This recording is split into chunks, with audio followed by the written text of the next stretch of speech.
Ada dah ke sana ini. Iya. Langsung besok isi di sini saja atau bawa dengan gerobak ke sana. Iya.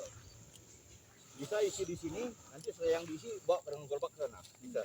Yang batu-batu besar, keluarin batu-batu kecil tidak apa-apa. Ini menjadi poros. Nah, ini sudah sangat bagus sekali. Ini bentuk poros. Nah, jadi kita tidak perlu beli tanah hitam lagi. Di sini sudah bawa. Nah, ini cukup ini cukup. Tidak usah begini Langsung saja. begini bisa. Iya, langsung. Maksudnya alat itu dia sepeda gembur toh, apa sepeda gembur bikin. Oh, boleh. Oh, apa? Pakai apa? Pakai ini alat. Oh, pakai itu boleh. Oh, bisa. Ibu, jadi kita di sini bersama Bapak Aloysius Giai mencoba menerobos untuk membuat pembibitan anggur impor yang pertama di Papua. Nah, anggur impor ini pertama kita datangkan jenis bibit yang sudah langsung nama itu super besar. Dikirim dari sana sudah dalam posisi tumbuh daun besar. Nah, berbagai jenis Transfiguration, Ninel, di sini ada Veles, di situ juga ada Dugoski dan ada Everest. Semuanya di sini anggur impor. Yang kedua, kita datangkan dalam bentuk nama itu cutting grafting. Ini bawahnya lokal, atasnya impor. Cutting grafting. Nah, ini semua. Tentu harganya beda, yang kita datangkan ini dengan kita datangkan ini beda. Kami di sana. Kemudian ketiga, kita datangkan berupa cutting murni. Kita sendiri yang sambung nanti di sini. Ini kita datangkan dan ini entres. Tinggal kita belah, sambung. Ini pucuk impor. Nah, jadi nantinya kita tidak perlu datangkan bibit ini lagi dari luar, tetapi kita sudah produksi bibit sendiri untuk kita sebar, misalnya ke Duga, ke Yahukimo, ke Yalimo, kemana-mana yang dibeli oleh Dinas Pertanian. Gimana? Oh iya, ini silang antara luar dan luar dan lokal. Ini lokal semua. Nah, kecuali yang kecil ini namanya Alfonso Lavale. Ini tidak perlu sambung-sambung. Anggur hitam Bali langsung. Jadi Bapak ada rencana ingin membuat wine Papua. Ya, ini dengan kita produksi lokal bisa. Wine Papua ini dari ini. Nah, ini cukup untuk 2 hektar yang tanah kita di Poltekam. Nah, jadi kita sudah jadi posisi begini. Saya ingin memberikan ke Pak Nunung. Pak Nunung, gambaran kalau kita dengan 1.600.000 misalnya, kita beli ini dapat kita paling 250 batang. Tapi dengan 1.600.000 kita beli yang begini, kita dapat sekitar hampir 200-an. Tetapi dengan 1.600.000 yang tadi datang, kita beli ini kita dapat 500 batang. Ini masalah waktu. Ini sudah tumbuh belum. Nah, kalau kita lebih baik beli ini. Nah, yang lebih murah dan kita beli entrance-nya. Nah, jadi ini hampir 2.000 batang. 1 hektar ini kira-kira 400, berarti ini bisa masuk untuk 5 hektar kebun jika dikebunkan. Itulah kira-kira rencana awal kita. Karena nanti ini bagian dari program di Holtekam itu akan dibantu dari dana Badan Percepatan Pembangunan Papua 50 miliar untuk kita membangun pusat sentra pertanian terpadu. Perkebunan, peternakan perikanan. Kebetulan saya juga dengan Bapak Algar Yoku, beliau orang BP3 OKP, teman dekat sekali, dan beliau juga dewan pembina kita di provinsi namanya Masyarakat Pertanian Pangan Indonesia. Pak Tuan Harian juga di MKPTI. Nah, ini yang saat ini kita kerjakan itu.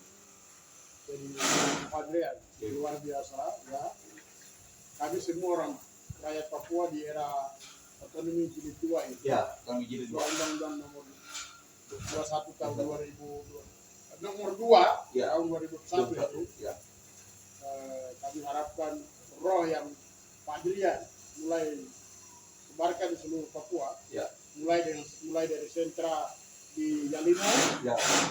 Terus Jayapura itu ada 2 tempat utama, yaitu Olteka dan Teletabis, dan juga akan dikembangkan di di Nabire sudah Nabire. kita sudah dapat tanah Iya, iya. 60 hektar. 60 hektar ya. Ya, itu untuk Papua. Nah, Untuk di Papua, di pedalaman juga Pedalaman. kita sudah siapkan. iya, iya.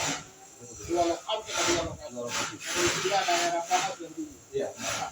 Ya, terus begitu juga yang di selatan. Benar-benar kita merakyatkan di seluruh masyarakat itu menanam ini. Ya. Bukan hanya anggur, Iya, iya. tapi buah mungkin mangga, Iya.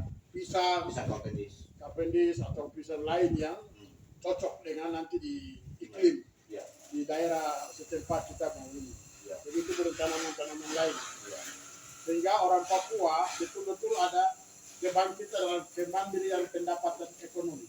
Iya, betul. Itu bukan hanya sekedar konsumsi, Ya. tapi konsumsi itu akan mendatangkan dampak pada pendapatan ekonomi keluarga. Iya, benar. Itu yang kita harapkan. Iya, betul. Ya. Iya. Jadi sebenarnya begini Bapak. Balik kita berjalan. Kita berjalan nih, kita susun. Ataupun kita susun di sana Mangunung. Di tempat parkir di Hotel Bongayo Tepa yang bagian depan. Kita tulis jual bibit anggur impor. 150.000 Pak. Masalah di Jakarta 100. Nah, jadi itu langkah-langkah lainnya yang kita bisa tempuh. Dan ini pasti laku dan itu ada. Ya, ini kira-kira yang batangan ini kapan sudah melakukan jalan konkret ini? Nah, pertama kemarin kan sempat kita diskusi dengan Pak Nunung. Pak Nunung mengatakan memang harus tanah hitam. Saya katakan tidak, Pak Nunung. Tanah kita, iya, Setelah ini berdiri itu sudah banyak. Tinggal nanti apa, Pak Munadi susun saja, tinggikan saja. Kemudian koker kita beli. Pak Nunung kan tahu ini hampir 1.000 lebih ya, Sudah 1.000 lebih. 1.000 lebih ini sudah. 1.100. 1.200-an ini saja. Ditambah 700 ini hampir 800-an kan? Oh, ini 270. Dua, Yang sudah. oh iya, iya. Total hampir 2.000. Jadi ini Ibu, ini kita di Jawa cuma 30.000 kita beli. Tapi ini sekarang kalau Bapak kalau dia di sini jual, dia susun di Rotalio Tempat di depan sana kita jual bibit anggur 150.000. Seumur 2,5, daun 5. Nah, kita juga bisa jual eceran, bisa juga kita untuk pengadaan. Ini 4 bulan sudah berbuah. Mulai. Oke, baik. Kita lihat tanah itu jenisnya. Oke. Kita lihat. Ini untuk lokasi yang dekat kolam ya, kolam pembuangan air babi. Ini sedang kita coba ekskavator mini membersihkan dan membuat perataan. Nah ini lihat, jadi untuk pengerjaannya memang lahan diratakan karena pada posesnya itu ada beberapa yang berbatu.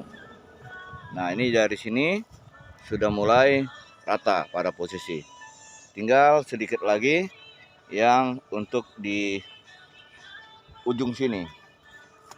Nah ini yang tanahnya ini untuk tanah hitam ini bagus sekali. Nantinya ambil dari sini saja.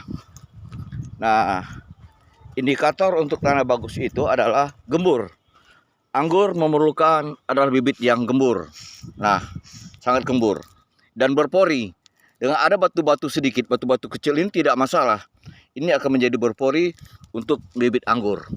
Nah, jadi dari sini, dari arah lokasi singkong ini, nantinya bisa ditumpuk satu tanah yang bisa dipakai untuk media tanam ataupun polybag. Ini kan masih tinggi nih, ini tinggi. Jadi nanti ini bisa diambil untuk isi polybag dari sini saja. Oke, ini demikian kita dari lokasi sentra pembibitan Uncen Bawah, Jayapura.